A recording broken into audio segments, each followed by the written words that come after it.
dans le cadre de nos activités, on a, il y a 4 ans maintenant, créé le club Open Innovation, qui est un club dont l'objet initial est d'accompagner les personnes qui travaillent en général plutôt dans des profils de grandes entreprises, mais parfois aussi des PME. Et puis cette année, on a ouvert un peu plus largement. Bref, des personnes qui sont en situation de mener des projets d'open innovation avec des finalités qui peuvent être différentes, qui peuvent être justement de contribuer à faire évoluer les états d'esprit en interne ou de développer des collaborations avec des partenaires externes. Bon, je vous fais les deux, on va dire les deux extrêmes de l'échelle. Il y a beaucoup de situations qui sont plutôt entre les deux. Et en fait, cette année, toujours dans ce questionnement qui nous traverse tous, quelle est la finalité de l'innovation et comment elle se positionne par rapport au questionnement écologique, le Club Open Innovation est devenu Club Open Innovation et Impact, parce que, un peu comme sur notre propre réflexion du connecteur, on se dit qu'on ne peut plus concevoir de manière distincte la question de l'innovation et celle de leur finalité et de leur impact sur l'environnement, sur la société, etc. Et donc voilà, et donc chaque année, puisque c'est la deuxième, on peut dire chaque, on organise dans le cadre de ce forum French Tech un atelier autour de ces questions d'open innovation. Et donc cette année, j'allais vous le montrer à nouveau, le thème qu'on a choisi, puisque donc notre clé d'entrée de saison, puisque les membres se réunissent 8 fois par an avec des séances qui sont plutôt dédiées à l'apport méthodologique et puis d'autres séances qui sont plutôt dédiées au co-développement, c'est-à-dire à l'échange entre pairs sur des problématiques personnelles. C'est l'entrée économie circulaire.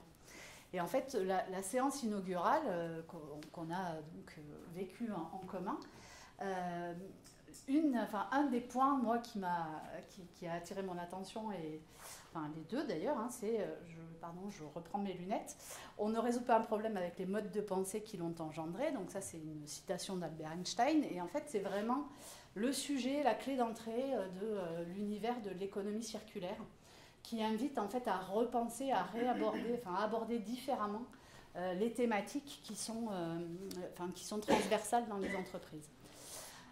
Donc ça, c'est un peu le point d'entrée. Et puis, un autre élément que nous a amené donc Éric Perrault, qui est le consultant avec lequel on travaille sur ce Club Open Innovation, c'est un chiffre qui est issu d'un rapport de la Commission européenne et qui dit, alors pareil, il faut que je retrouve, voilà, 80% des impacts d'un produit sont déterminés au moment de sa conception. Donc, pour Éric Perrault, notamment lorsqu'il nous présentait ça, tant qu'on n'est pas arrivé à la conception même de son activité, de son produit, on ne peut améliorer que des éléments qui sont finalement secondaires. Donc voilà, c'est autour de ce questionnement-là, comment est-ce qu'on remonte à la source, comment est-ce qu'on arrive à attaquer, on va dire, l'os, et quelles sont les étapes intermédiaires qu'on avait envie de réfléchir. Et puis, voilà, après, comme souvent, les réflexions, elles s'alimentent aussi d'échanges. Et donc, je vais vous inviter tous les quatre à venir vous installer. Et je vais vous présenter. Et donc, la personne à qui je faisais référence en disant que c'est souvent le fruit d'une réflexion, c'est Claire-Antoine.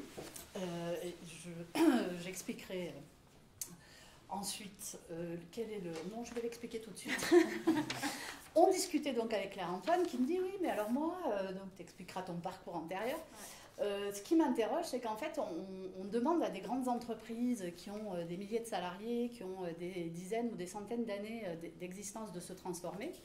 Et je me pose la question de qu'est-ce qu'on fait pour questionner vraiment les modèles des entreprises qui se créent aujourd'hui. Et j'ai trouvé cette réflexion intéressante. Et après, paf, 2 discussions successives avec Guillaume Blanc pour Clermont-Auvergne Innovation, puis avec Romain Barre, puis Nathalie, Nathalie Miel du Damier, qui tous les deux, à des stades différents, au travers du BIC et au travers de Clermont-Auvergne Innovation, accompagnent l'émergence de nouvelles entreprises. Et voilà. Et la question, c'est finalement comment on s'assure que les entreprises qui se créent aujourd'hui elles ont vraiment interrogé leur modèle. Et quatrième invitée, donc Nathalie de Peffiou, qui fait partie du Club Open Inno depuis l'origine, je crois, de BNP Paribas, avec qui on discutait aussi finalement du rôle du financement pour accompagner ces transformations. Donc voilà, c'est l'objet en fait de notre discussion, hein, puisque l'idée c'était plutôt de discuter de ce sujet-là. C'est comment les acteurs qui sont aujourd'hui aussi en capacité d'accompagner l'émergence de nouvelles activités, comment elles aussi, elles réinterrogent et elles accompagnent cette réflexion fondamentale, enfin, dans le sens premier du terme, de la création d'activités. Alors du coup, je vais donner la parole à Claire pour commencer. Est-ce que tu peux juste expliquer ton parcours récent et reprendre en fait cette discussion qui nous a lancé et qui nous amène à être là aujourd'hui? Bon, je vais revenir un peu en arrière. Moi, je suis ingénieure en informatique de formation. J'ai travaillé dans des grands groupes, notamment Michelin. Et puis, il y a quelques années, je me suis mise à mon compte parce que je me suis rendu compte dans les grands groupes que c'était très complexe et qu'il y avait une difficulté notamment à partager une vision commune, que ce soit au niveau des stratégies ou d'autres sujets. Et donc ensuite j'ai décidé d'accompagner les organisations, donc à la fois les grands groupes, mais aussi les assos, les collectivités, les labos de recherche, sur le fait de faciliter la compréhension de sujets complexes. Et pour pouvoir le faire, j'utilisais différentes méthodes, les ateliers collaboratifs, mais aussi le dessin, donc les représentations visuelles et le fait de raconter des histoires. Donc voilà un petit peu mon parcours. Et là récemment, je viens de terminer un master qui s'appelle Stratégie et Design pour l'Anthropocène, qui est en fait un partenariat entre l'ESC de Clermont et puis une école de design à Lyon. Et en fait l'idée de ce master, c'est de poser comme cadre l'Anthropocène. Alors je ne sais pas si vous savez ce qu'est l'Anthropocène, mais en gros c'est la nouvelle époque géologique dans laquelle on se trouve, qui est caractérisée par le fait que les activités humaines sont telles que ça vient perturber en fait l'équilibre du système Terre. Donc quand on dit ça, ça paraît un peu vertigineux. Et donc aujourd'hui, moi, ce que je fais, c'est d'accompagner plus précisément les entreprises dans leur redirection écologique, c'est-à-dire de prendre comme cadre l'Anthropocène pour réinterroger leur stratégie. Et la question qu'effectivement je me posais, c'est qu'aujourd'hui, on demande énormément de choses aux grandes entreprises et on leur demande de se transformer. Mais il y a une énorme inertie parce que si on prend les grands groupes, il y a énormément de processus industriels qui sont déjà là. Il y a des gros investissements, il y a des salariés qui ont des métiers et des pratiques qui sont bien ancrées. Et la question que je me posais, c'est que ça va être compliqué de les faire changer, ça va prendre du temps. Il faut le faire, mais ça va prendre du temps. En revanche, on a des nouvelles activités qui se créent, de nouveaux porteurs de projets, et je pense qu'il y a un vrai rôle des structures d'accompagnement de prendre ce nouveau cadre de l'Anthropocène pour venir accompagner les porteurs de projets sur des activités qui soient soutenables. Et pourquoi c'est pertinent de le faire là? Parce qu'en fait, un entrepreneur, quand il commence, il n'a pas investi d'argent, il n'a pas investi de temps, et ce qui est compliqué, c'est quand on a des investissements qui sont énormes et qu'on a pris beaucoup d'énergie, souvent on est amoureux de son idée et c'est compliqué de lâcher, même juste psychologiquement, émotionnellement. Un entrepreneur qui commence, il a encore cette possibilité en fait de pivoter et de réinterroger son projet. Donc je pense que là, ça sera plus facile de faire changer. Et puis ça peut aussi donner des modèles, d'exemples qui permettraient peut-être à des PME existantes ou des grands groupes de s'inspirer des modèles de ces nouveaux porteurs de projets. Voilà. Merci. J'étais un peu longue peut-être. Oui, je crois pas. Est-ce que tu peux illustrer aussi en fait sur la création d'activités et en fait le type de questionnement, je prends l'exemple des t-shirts. Ouais. Donc alors là, ouais, effectivement il y avait une question. Moi je suis par ailleurs étudiante entrepreneur dans un réseau qui s'appelle Pépite, qui est un réseau d'accompagnement. Et c'est vrai qu'on est plusieurs entrepreneurs et il y avait certains parmi les entrepreneurs qui avaient cette volonté en fait de fabriquer des t-shirts personnalisés, etc. Et moi je me suis posé comme en fait je suis accompagnée pour mettre en place la redirection écologique des entreprises. Je me suis interrogée un peu sur les projets portés par ces entrepreneurs et je me suis posé la question en fait comment est-ce qu'on peut produire des t-shirts sans produire? Enfin comment on peut faire des t-shirts sans fabriquer de t-shirts? Et ce serait ça la question, c'est qu'en fait on parle, il y a un concept qui est intéressant qui s'appelle la technosphère, qui est en fait l'ensemble de ce qui est produit par l'homme. Aujourd'hui, la technosphère, elle dépasse le poids de la biosphère. Je crois que c'est 30 000 milliards de tonnes. Donc nous, l'espèce humaine, c'est 287 millions de tonnes. Et l'idée, c'est de se dire que cette technosphère, elle est énorme. Comment on fait pour ne pas la faire grossir? Donc je me suis dit, tiens, un porteur de projet, comment il fait pour ne pas faire grossir cette technosphère? Donc comment on fait quand on produit des t-shirts, enfin quand on veut faire des t-shirts pour ne pas en produire? Et en fait, quand on pose la question, en fait, il y a plein de manières de faire. Et après, la question, c'est de se dire, ok, moi, si je dis ça à un porteur de projet qui a envie de faire ça, il va me dire, ouais, mais moi, j'ai envie de produire mes t-shirts. Donc on pourrait se dire, par exemple, de dire, il y a plein de t-shirts qui existent, de seconde main, et après, on peut se dire, on pourrait très bien les personnaliser. Donc là, il ne faut pas, bien sûr, imposer cette manière de faire, mais plutôt venir réinterroger, en fait, la raison d'être, pourquoi l'entrepreneur fait son projet. Parce qu'en fonction de la raison pour laquelle il le fait, il sera prêt, en fait, à pivoter. Par exemple, si c'est un entrepreneur, c'est en fait, il a une identité, il aime le graphisme, il aime la créativité, et il a envie de pouvoir s'exprimer à travers la création de t-shirts. Là, peut-être qu'il n'a pas besoin de produire de nouveaux t-shirts, mais il pourrait justement s'inspirer de tous les t-shirts existants pour se dire comment je peux exprimer ma créativité. Si on prend un autre exemple d'entrepreneur, en fait, lui, il s'en fout un peu du produit. Ce qui compte pour lui, c'est d'être à son compte, autonome et d'être libre, de ne pas avoir de patron et de pouvoir gérer soi-même son activité. Il a pris les t-shirts parce qu'il s'est dit, tiens, j'ai vu qu'il y avait des t-shirts, une idée de t-shirt intéressante, je ne sais pas où, dans un autre pays, et il dit, tiens, j'ai envie de monter ça. Là, peut-être lui proposer une activité qui n'a rien à voir, mais qui sera plus soutenable. Donc je pense que c'est important quand on interroge aussi le projet, de se dire, en fait, qu'est-ce qui t'anime à la base? Qu'est-ce que tu as envie d'exprimer personnellement à travers ce projet? Voilà. Et du coup, j'ai envie de transférer la parole à Guillaume. Toi, tu as un parcours d'entrepreneur et tu viens de rejoindre Clermont-Auvergne Innovation. Et c'est aussi, tu vas expliquer toi-même, tu le feras mieux que moi certainement, le rôle de Clermont-Auvergne Innovation. Et puis, comment, en fait, ces questions de comment est-ce qu'on amène les porteurs de projets à se réinterroger sur leur modèle et leur finalité, comment ça infuse aussi dans les structures qui ont ce rôle-là. Ok. Alors bonjour à tous, je m'appelle Guillaume Blanc. Effectivement, avant d'être membre de l'équipe de Clermont-Auvergne Innovation très récemment, depuis le mois de septembre, j'ai aussi un parcours d'entrepreneur. Donc ce que vient de dire Claire, je l'ai aussi vécu moi à titre personnel.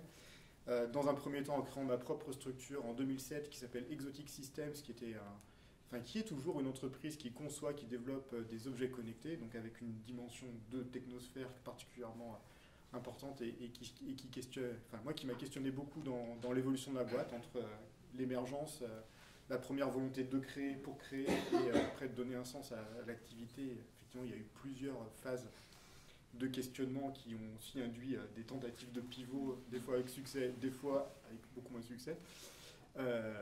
Mais bon, voilà, j'ai vécu cette histoire-là à titre personnel. Ensuite, j'ai eu la chance d'être dans la position de l'émergence du démarrage en prenant la direction d'un startup studio à Toulouse. Un startup studio, c'est une entreprise qui fabrique des startups. En fait, on identifie des problématiques qu'on peut adresser par un modèle de startup, on prototype la startup, on recrute des entrepreneurs qui vont ensuite prendre le sujet pour le faire éclore.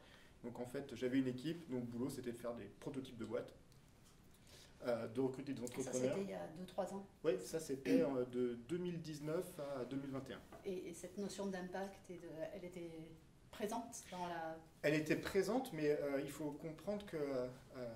ça dépend ce que tu mets derrière impact. Bien entendu, la définition de l'impact est importante. Nous, ce qui était important à Toulouse, ce en quoi on croyait très fort, c'était qu'en permettant à des néo-entrepreneurs, des gens qui n'avaient jamais entrepris, de démarrer une activité bien ficelée, en leur apportant toute la compétence qui permettait de faire émerger rapidement une boîte bien conçue, ça les faisait monter tellement vite en compétences que sur leur 2e, 3e, 4e boîte, peut-être on aurait maximisé la chance qu'ils créent une véritable boîte à impact. Nous, on n'était pas là à se dire qu'on allait potentiellement traiter les problématiques d'impact, impact écologique, impact environnemental, aussi bien que quelqu'un qui prend une problématique chevillée au corps ou qui porte avec les tripes. Mais par contre, ce dont on était certain, c'était que si on crée une dynamique entrepreneuriale en permettant à des gens de franchir le pas dans un contexte où ils sont accompagnés, sécurisés, mais avec toute l'énergie qui permet de franchir le pas et à prendre le risque, on réalisait déjà un impact positif pour la dynamique sociale. Et c'était ça qui, en fait, qui motivait l'activité. Vraiment, mon équipe a été portée par ça. C'était vraiment sa raison d'être. Et donc la notion d'impact, c'était celle-ci. Ensuite, j'ai quitté Toulouse pour revenir sur Clermont-Ferrand, rejoindre ma famille qui me manquait beaucoup.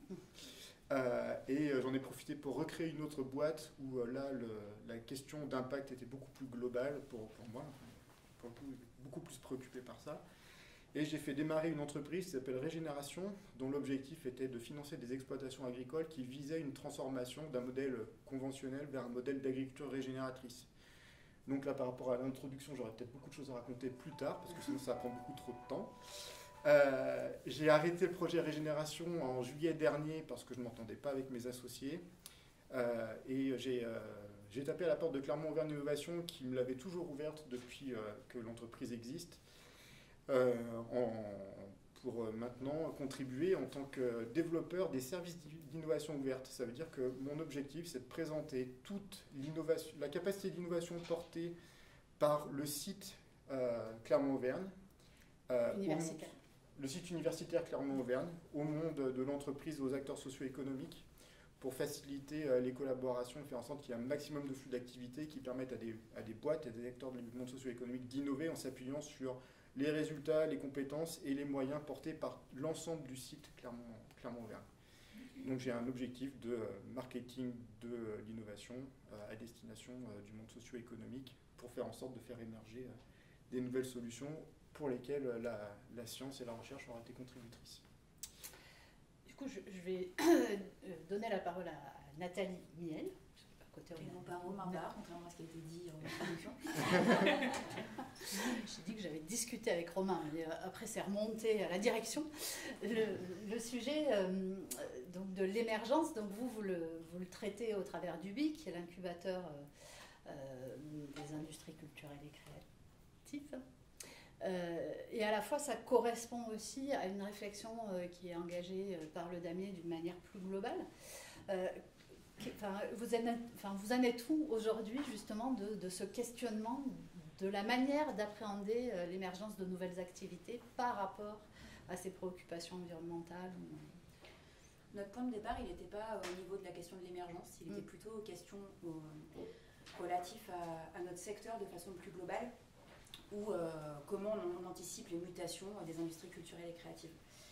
On a commencé par travailler sur la façon dont on pouvait accompagner nos adhérents, parce que le DANI a deux activités, donc l'activité de cluster d'entreprises qui fédère des entreprises existantes et l'activité d'accompagnement à la création, où là on est sur des porteurs de projets en émergence. On a commencé par travailler au niveau de nos adhérents sur comment on accompagne nos adhérents à anticiper les évolutions de leur métier, à anticiper la potentielle disparition de certains métiers et l'émergence d'autres nouveaux métiers. Et on était vraiment positionné sur cet aspect-là. Et c'est une fois, alors je ne sais pas si je rentre dans le détail de ce qu'on a mis en place, mais on a notamment lancé des accompagnements sur le sujet de la RSE, qui permettent d'accompagner cette année 10 entreprises adhérentes. Et nous, on fait partie de cet accompagnement. Et eux connectés aussi. Et c'est très important que nous, on fasse partie de cet accompagnement parce que ça montre bien qu'on est en train de se transformer en même temps que notre filière se transforme.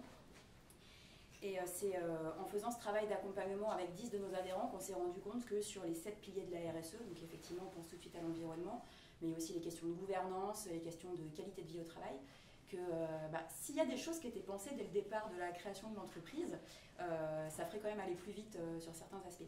Et c'est seulement une fois qu'on a été dans cet accompagnement nous-mêmes qu'on s'est rendu compte que, oui, en fait, il n'y a pas que la façon dont on accompagne nos membres, il y a aussi tous les dispositifs que le Damier peut proposer. UBIC, donc, qui est effectivement l'incubateur d'entreprises culturelles et créatives innovantes, mais aussi tout un tas d'autres dispositifs qu'on met en place, la formation professionnelle. En fait, comment ce travail qu'on est en train de faire sur ces sujets de RSE, il va infuser tous les dispositifs qu'on va mettre en place dans les années à venir, et comment tout ça va nous amener à prendre très fortement une position d'outil en faveur de l'accompagnement à la transformation et l'accompagnement des transitions du secteur culturel et créatif. Voilà. Du coup, je reviens vers toi, Guillaume. Et après, je reviendrai vers l'aspect financier. Je ne l'ai pas dit, je crois, tout à l'heure. En fait, tu fais partie de ceux qui ont rejoint le Club Open Innovation et Impact cette année. Qu'est-ce que tu viens y chercher et en quoi voilà, ça contribue à alimenter ces réflexions de positionnement de l'accompagnement de l'émergence. Dans Clermont Auvergne Innovation, on a une activité de création d'entreprises et d'émergence de nouvelles activités issues du monde de la recherche. Et pour nous, c'est super important à l'heure actuelle de revoir la manière dont on construit ces nouvelles activités en questionnant l'impact de manière beaucoup plus globale et générale qu'on le faisait jusqu'à présent. Et en fait, il nous a semblé vraiment utile de se doter de nouveaux outils pour permettre d'analyser cette notion d'impact, chose que on ne maîtrisait pas forcément jusqu'alors. Et donc, c'est un questionnement aussi qui nous est propre. Et donc, avec une de mes collègues, Anna, qui elle s'occupe, qui est au fond de la salle d'ailleurs, qui fait partie de l'équipe entrepreneuriat de Clermont Auvergne Innovation. Nous avons proposé à Clermont Auvergne Innovation de nous investir dans le club Open Innovation pour aller au contact des nouvelles méthodes d'analyse de l'impact et faire en sorte d'infuser ces méthodes-là au sein même de notre activité pour que lorsque nous faisons émerger de nouvelles activités issues du monde de la recherche, qu'elles soient du transfert de technologie à partir de travaux de recherche vers des entreprises existantes ou de la création d'entreprises, on soit bien en accompagnement correct de l'impact de ce qui est créé par ces nouvelles activités. Voilà, donc c'était pour nous essentiel de se doter de nouveaux modes de pensée, de nouveaux outils pour pouvoir analyser correctement l'impact des sujets que nous portons. Merci. Et alors, pour vous raconter les coulisses, en fait, la discussion avec Romain, c'est parce qu'il n'est toujours pas moi. C'est parce que, enfin voilà, il cherchait, il avait entendu parler de quelqu'un qui avait développé un outil de business model Canva, vous savez, l'analyse en fait de toutes les briques d'activité, mais business model Canva a impacté. Et en fait, voilà, c'était une manière aussi d'amorcer on va dire l'outillage d'accompagnement des projets émergents. Et hop, j'en viens à toi, Nathalie. En fait, il y a un peu deux sujets derrière ta présence. D'abord, peut-être tu peux réagir sur le fait qu'il est sans doute effectivement plus facile de faire en sorte que les nouvelles activités intègrent plutôt que transformer celles qui existent. Et tu peux peut-être dire un mot sur la structure que tu représentes et les transformations qu'elle doit engager.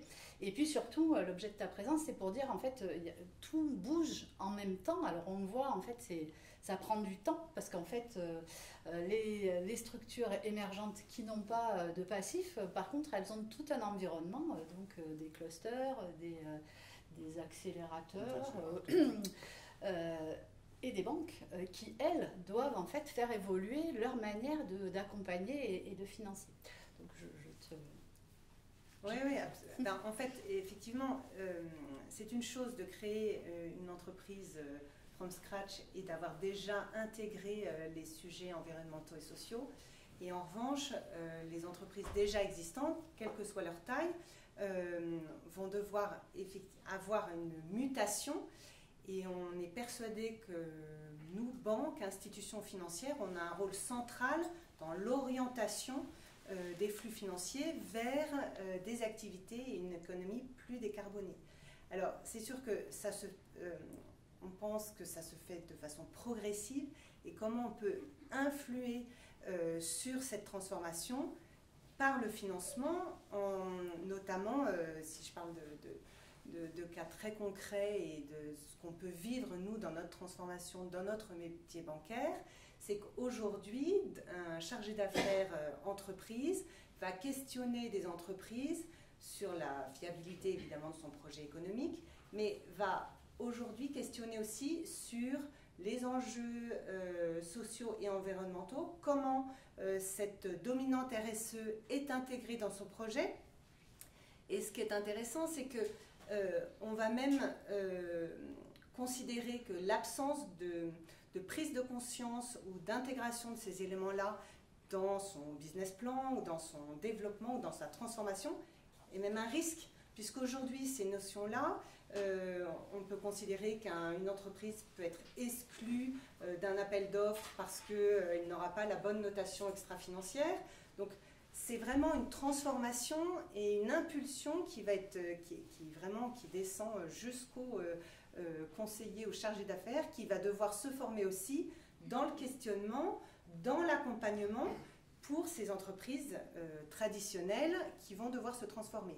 Alors, nous-mêmes, du coup, cette notion d'impact est intégrée dans chaque filiale, chaque métier, chaque pays, et on va même donner un coup de pouce pour transformer avec un financement dit à impact qui va être adossé à une bonification financière et un avantage financier sous réserve de l'atteinte de critères extra-financiers qui auront été établis par une agence de notation externe.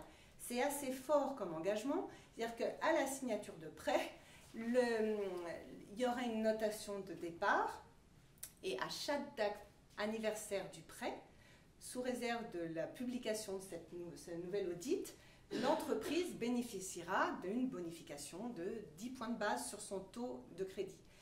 Et c'est un acte fort en fait de suivi, et ça veut dire que l'ensemble des discussions avec l'entreprise ne sera pas uniquement sur la pertinence du modèle économique, mais ça sera également un questionnement sur qu'est-ce que vous avez fait sur les sujets de parité, sur les sujets de bilan carbone.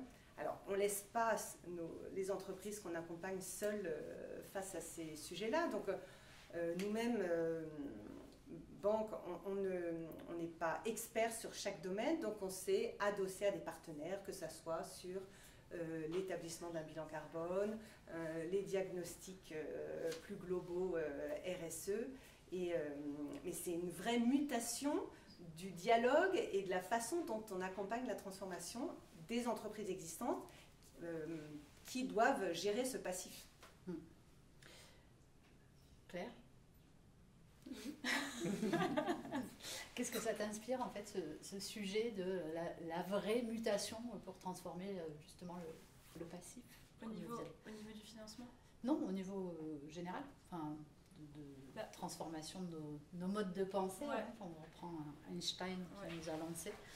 Par rapport à ça, je pense qu'il y a un vrai travail aussi à faire au niveau des sciences de gestion et des dispositifs de gestion qu'on a aujourd'hui quand on fait notamment de la planification stratégique. On utilise beaucoup le business model Canva. Et en fait, ce business model Canva, en fait, un dispositif de gestion, il y a plusieurs dimensions. Et une des premières dimensions qui sous-tend finalement l'outil, c'est l'idéologie, le paradigme qu'il y a derrière. Et en fait, quand on analyse le paradigme derrière le business model Canva, en fait, c'est un paradigme de développement et de croissance, puisque l'objectif du business model Canva, c'est bien de représenter la manière dont on va rendre rentable notre activité. Donc en fait, c'est l'objectif du business model Canva. Et un modèle soutenable, c'est donc un modèle rentable.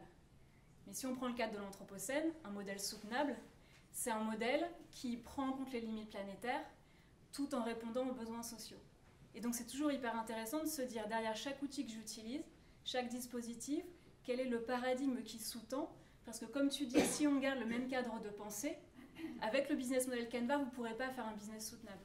Ça veut donc dire comment est-ce qu'on transforme ces dispositifs en des dispositifs qui permettent de changer de paradigme pour pouvoir derrière poser les bonnes questions.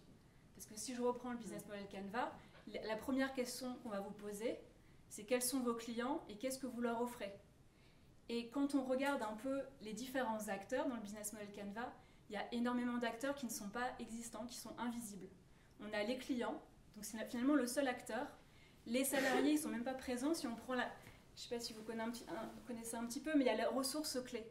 En fait, on a mis ensemble quand même les salariés au même titre que les ressources matérielles et on met au même niveau en fait des matériaux et des salariés. Ils apparaissent même pas. Quand on regarde les parties prenantes, pareil, c'est assez flou. Mais où sont les habitants?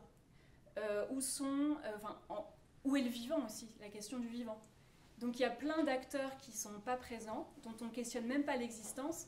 Et donc s'ils ne sont pas présents, comment on peut commencer à interroger la manière dont on affecte ces personnes et la manière dont on aussi dépend de ces personnes.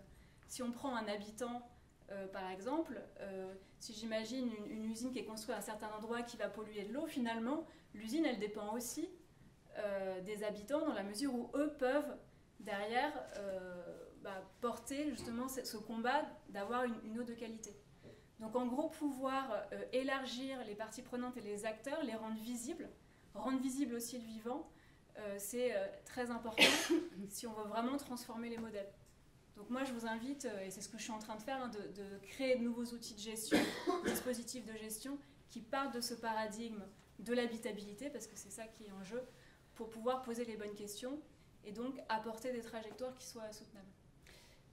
Enfin, je ne sais pas si tu veux, d'ailleurs tous les deux, apporter un témoignage sur l'exercice, le dernier exercice qu'on a fait en club Open Inno, sur la partner map, et puis les outils qui vont suivre, et puis peut-être on va après terminer sur ces points-là, pour laisser la place à d'éventuelles questions.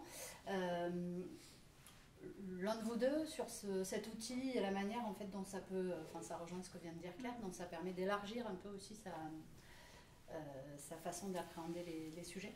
Ouais. Oui, on a fait l'expérience dans le Club Open Innovation d'utiliser justement de nouveaux types de canevas pour questionner ce dont parle Claire à l'échelle de la conception d'un nouveau business qui nous avait été porté par l'un des membres. Et ce nouveau business avec une ampleur importante qui nécessite de questionner de l'implantation de bâtiments, du développement d'activités qui peuvent potentiellement avoir un impact bien au-delà d'un rayonnement purement local. Donc on s'est posé des questions de savoir quelles étaient les sphères sur lesquelles on avait une influence au travers de la mise en œuvre du business en question. Et après, avec une analyse de chacune de ces sphères, qu'on peut considérer un peu concentriques, rentrer dans le détail de l'identification de tous les éléments d'interaction avec lesquels on pouvait avoir des liens. Donc tu parlais des habitants, typiquement. Quel est l'impact local de ce qu'on est en train de développer sur les gens qui environnent directement le lieu dans lequel nous sommes implantés, les ressources qu'ils ont à disposition, les ressources dont on a besoin aussi pour pouvoir faire les choses. Et ça, on a essayé de l'analyser à différents niveaux, des niveaux très proches de notre propre activité, des niveaux beaucoup plus éloignés. On a choisi de se mettre des limites à cette analyse-là, parce que sinon, finalement, on pourrait aussi se noyer dans des choses, dans des recensements qui sont tellement importants que déjà on y passerait beaucoup de temps, et on ne serait jamais exhaustif, et on ne ferait que se poser des questions, et peut-être on aurait aussi des difficultés à avancer. Donc voilà, on a essayé de poser des limites pour pouvoir raisonner dans des échelles qui soient relativement rationnelles. Je vais dire ça maîtrisable. Maîtrisable. Mais en essayant de faire cet effort de recensement exhaustif de l'impact qu'on pouvait avoir sur effectivement les gens, l'environnement, les ressources, toutes les parties prenantes avec lesquelles potentiellement on pouvait avoir un lien ou un impact. Voilà, ça c'est un outil pratique et à la fois qui contribue, c'est un peu ce que tu disais avec le paradigme. Donc cet outil s'appelle Partner Map, et moi ce que j'ai trouvé aussi intéressant, c'est que j'avais déjà vu des outils mais qui remettaient en place des business model Canva en essayant d'associer à différentes cases du business model Canva des cases d'impact. Là on a changé de formalisme, et le fait de changer de formalisme, ça apporte un nouvel éclairage. Donc finalement on est sorti du modèle classique du business model Canva pour se réinterroger sur le projet avec un autre angle de vue, et c'était ça qui était particulièrement intéressant. Oui, qui intègre vraiment, c'est vrai qu'on a tendance à aller jusqu'au questionnement sur la vente, les clients, et là, grâce à cet outil, on va quand même jusqu'à la fin de vie du produit, à se questionner sur des déchets, du recyclage, et ça pose la question effectivement de tous les outils à disposition des entreprises pour se questionner et accompagner ce changement. On a besoin, je pense, d'outils pour pouvoir poser les choses. C'est vrai, parce que sinon, moi personnellement, je ressens énormément de pression quand je suis en train de prototyper une nouvelle activité. Je ressens beaucoup de pression à oublier des choses et à oublier un impact, à oublier un acteur sur lequel finalement je pourrais peut-être faire du mal en fait en essayant de faire bien. Je pourrais faire peut-être mal vis-à-vis d'un acteur non identifié, et de raisonner à la fois dans l'espace et dans le temps. Donc tu parlais du cycle de vie du produit, et puis donc dans les notions de sphère géographique d'impact aussi. Voilà, ça permet de faire cet effort de recensement, et puis surtout, je trouve intéressant dans le Club Open Innovation de le faire de manière collective, parce que quand on apporte simplement que sa propre vue sur un sujet, forcément, être exhaustif, c'est particulièrement difficile. Personne ne maîtrise tout. C'est l'ensemble des composants de la RSE. Donc il y a la dominante environnement, mais effectivement, pas que ça soit en opposition avec une dominante sociale aussi, l'emploi. C'est faire au mieux. Pour terminer avant de vous donner la parole, si vous avez des questions. En discutant, en particulier avec vous deux, je trouve qu'il y a une dimension personnelle en fait, forte dans ces transformations qui démarrent. C'est peut-être sans doute aussi le cas dans des très grosses entreprises, mais dans les plus petites organisations, l'apport individuel de chacun des membres des équipes contribue à accélérer ou à rendre possible ces transformations. Comment ça s'incarne en fait dans vos organisations, cette transformation? Qu'est-ce que vous avez comme je sais pas, verrou ou frein à lever?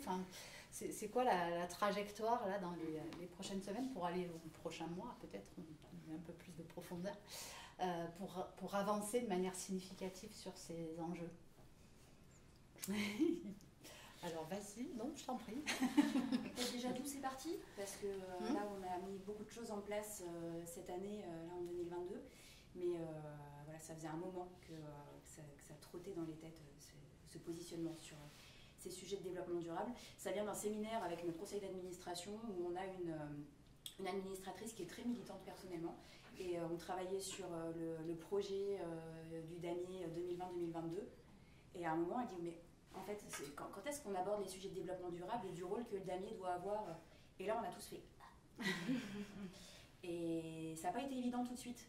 En fait, qu'est-ce qu'on fait? Comment on se met en mouvement? Et en fait, ça nous a amené vraiment à nous questionner, notamment en équipe, sur c'est quoi le rôle du damier, en fait. Et notre rôle, en fait, c'est d'être un outil au service de l'accompagnement des entreprises. Et aussi un outil pour anticiper les mutations, les évolutions des métiers. Donc, en fait, c'est devenu très clair au bout d'un moment qu'en fait notre rôle c'était d'accompagner nos adhérents sur ces sujets-là. Ça a été un peu long à se mettre en place, on a eu du mal à trouver l'entrée, on a testé des sessions de sensibilisation sur qu'est-ce que c'est que la RSE, puis ça prenait pas. Et en fait l'entrée, le point de départ pour embarquer les adhérents dans ces sujets, elle a été économique en fait, c'est ce que tu disais, c'est de se rendre compte qu'à un moment, de plus en plus de subventions sont conditionnées. De plus en plus de marchés publics sont conditionnés au fait de pouvoir prouver qu'on a engagé des démarches et qu'on est un secteur d'activité qui défend des valeurs assez fortes, le secteur culturel et créatif. On est aussi un secteur d'activité qui est constitué d'une myriade de TPE, toutes têtes dans le guidon et qui ont très peu de temps de prise de recul sur ces sujets-là, qui n'ont pas de service R&D en interne, qui n'ont pas le temps de faire de la veille. Je te vois sourire. Voilà, donc l'idée, ça a été d'abord... de leur faire prendre conscience que s'ils ne se positionnaient pas tout de suite, c'était prendre le risque de se poser la question trop tard. Voilà, donc c'est parti sur l'idée d'abord, qu'est-ce qu'on fait? Donc on sensibilise, on a eu tout un cycle cette année de rencontres pro, de débats, donc on sensibilise, on donne envie, et puis on accompagne, et voilà, ça nous a amené, nous aussi, à travailler sur nos propres outils. Enfin, je trouve ça super intéressant ce que vous expliquez sur les outils que vous testez, parce qu'on se pose beaucoup la question, nous aussi, des outils qu'on va proposer. Là, on commence à tester des outils d'autodiagnostic pour voir où sont les porteurs de projets qu'on accompagne sur ces sujets-là. Et on s'interroge beaucoup, là, dans le cadre de cette 3e promo de l'incubateur Ubik, qui va un peu essuyer les plâtres. Il y en a incubé dans la salle. Ouais. Mais c'est vrai qu'on commence à tester avec eux, déjà de sensibiliser sur ces sujets de RSE, et puis après de leur proposer d'autres types d'outils que ceux qu'on a l'habitude d'utiliser. Donc il y a ceux qu'on a testés nous, notre plan d'action RSE, notre cartographie des parties prenantes. Donc il y a des choses qu'on a travaillées nous et que voilà, du coup on se sent légitime à pouvoir proposer à nos adhérents ou aux porteurs de projets qu'on accompagne. Mais voilà, je pense qu'il y aurait un truc à réfléchir entre les incubateurs, les accélérateurs du territoire sur comment on peut réfléchir ensemble aussi aux outils qu'on peut utiliser. Une réflexion mutualisée, tu veux dire? Tout à fait. Guillaume, sur ce sujet de la manière dont voilà, les individus que vous êtes à l'intérieur de la structure Clermont Auvergne Innovation, qui est elle-même dans une grosse machine quand même, comment, voilà, par quoi vous attaquez, comment... En fait, là tu viens de dire on est à l'intérieur d'une grosse machine. Alors effectivement c'est vrai parce que nous on travaille comme au service d'une grosse machine qui s'appelle la recherche universitaire, la recherche publique.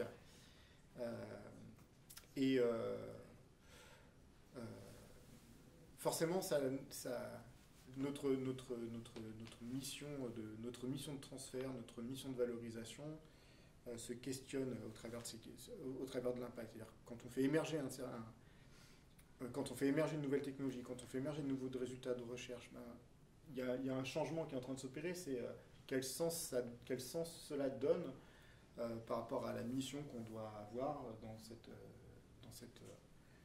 préservation des ressources naturelles, notamment.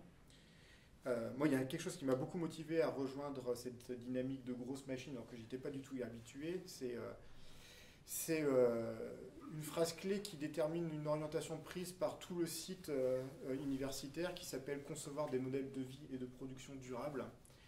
Et j'ai trouvé cette phrase particulièrement intéressante dans sa formulation parce que, comme le disait Claire tout à l'heure, on pourrait les opposer, concevoir des modèles de production, des modèles de vie avec l'adjectif durable derrière.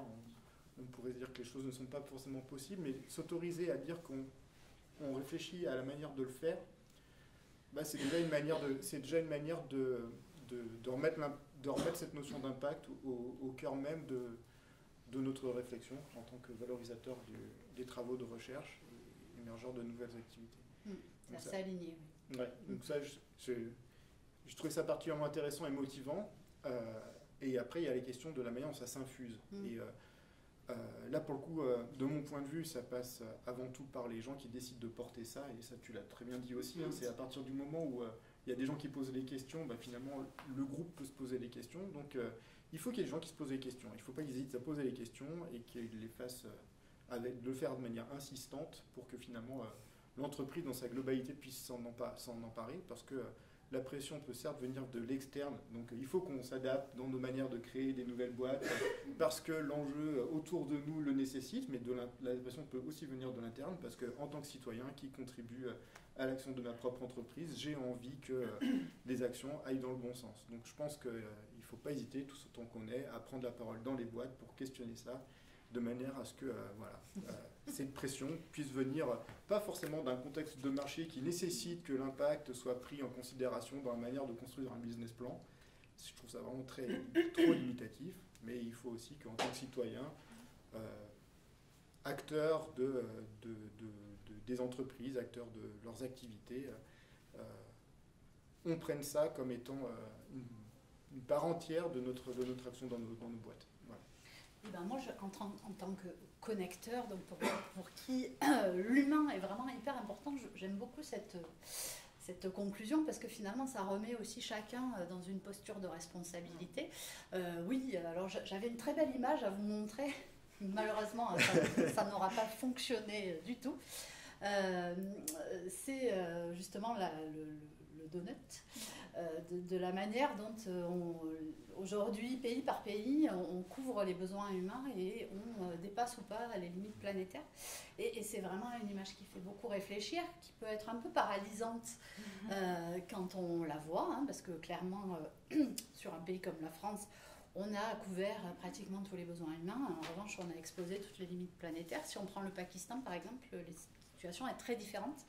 Donc voilà, remettre le rôle de l'humain au premier plan, je trouve que c'est un beau message de fin. Est-ce que vous avez envie de rajouter quelque chose, Nathalie et Claire? C'est ça le schéma, si vous voulez voir. Je me suis, vous voyez, ici il y a le plafond écologique avec les limites planétaires. Là il y a le plancher social avec tous les besoins sociaux. Et les modèles qu'on doit créer, ils doivent être entre les deux. Voilà. Bon courage. Et aujourd'hui, on est plutôt autour. Donc, il nous reste 8 minutes avant de libérer. Comme on a démarré un petit peu en retard, on peut dépasser un peu, mais bon. Est-ce que vous avez des questions pour nos intervenants que je remercie d'avoir... Alors là, c'est toujours le moment où il y a toujours ce petit moment de silence. Est-ce que quelqu'un voudrait poser une question pour lancer le truc? Merci beaucoup. Est-ce que vous avez réfléchi à comment essayer de protéger un minimum les startups relativement vertueuses que vous aurez aidé à lancer des fatals gros rachats, des énormes géants qui vont se jeter sur ces nouveaux marchés innovants? Bon, ça, c'est une question pour Guillaume. Pour Nathalie aussi, je pense. Moi, personnellement, je n'ai pas réfléchi particulièrement à ça. Après, effectivement, j'ai pas encore l'expérience du vécu d'une vraie boîte à impact qui performe tellement sur ces notions à la fois d'arriver à créer de la richesse en étant dans le bon positionnement, comme le disait Claire, par rapport aux limites planétaires, qui fasse l'objet d'une attention particulière de la part de géants qui voudraient s'en emparer pour ces raisons-là. Je ne l'ai jamais vu encore. Donc, savoir quelle est la stratégie de protection à mettre derrière, je n'y ai pas encore réfléchi. Et c'est une bonne question, je n'ai pas de réponse comme ça. Je ne vais pas broder sur des trucs que je ne sais pas. C'est pas mal. Nathalie, est-ce que tu sais? Non, c'est pas un sujet. Non, mais après, pour qu'il y ait une vente, il y a un acheteur. Enfin, pour qu'il y ait un achat, il faut qu'il y ait une vente aussi. Donc les dirigeants, le processus de vente ou d'acquisition d'entreprise est beaucoup plus large que juste la notion d'impact. Et après, il se trouve que dans le développement d'une entreprise, certes, la fiabilité économique permettra, est une de ses ressources pour sa pérennité et sa viabilité. Donc, la question de la souveraineté, peut-être sur certaines thématiques, peut être protégée, mais ça sera l'entreprise appartient à ses actionnaire. Donc, je pense qu'il n'y a pas de solution. Je crois que Guillaume a envie de rebondir. Ouais, merci pour la question du coup, parce que ça m'a fait réfléchir très vite. C'est une chouette question. Et du coup, je vais reprendre la balle au bon de ce que vient de dire Nathalie. Elle vient de dire le mot actionnaire. Donc actionnaire, il faut voir que derrière l'actionnaire, il peut y avoir des hommes. Et que c'est avant tout... je pense que des entreprises à impact... Et des femmes, précisément. Oui, des hommes avec un grand H. C'est le thème de l'atelier d'après. Tu viendras. Oui, c'est ça, j'ai prévu d'y assister. C'est ça. Alors, excusez-moi de ne pas avoir mis le grand H à mon homme. Tu dis femme avec un grand F. C'est ça, on peut dire ça aussi. Alors, les actionnaires sont des femmes responsables qui, normalement, si elles ont envie... Si elles sont attachées à ce qu'elles ont créé de manière avec cette notion de préservation de l'impact, elles doivent être en mesure de bien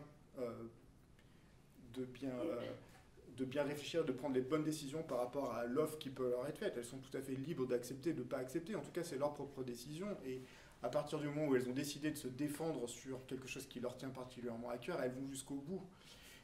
Et donc c'est elles qui sont finalement responsables de cet acte de cession ou pas cession, d'absorption, pas absorption, mais en tout cas, si elles ont fait les choses avec une conscience profonde et une notion, et qu'elles l'ont fait vraiment avec les tripes et beaucoup de conviction, il n'y a aucune raison qu'elles prennent une mauvaise décision qui aille dans le sens de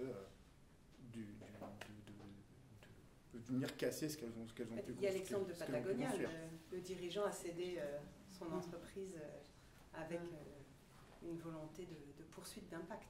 Est-ce que ça répond à votre question ou il y avait une autre question dans la question? Non? Enfin, pour conclure, je crois beaucoup aux femmes. Ça fait plaisir, le temps de elle à la suite. Est-ce qu'il y a une autre question avant qu'on libère la salle pour que Nathalie puisse enchaîner avec un autre sujet sur les femmes dans la tech? Une autre question? Pas d'autres questions, ça a été complètement limpide. Eh bien, je vous remercie, mesdames et messieurs. Merci.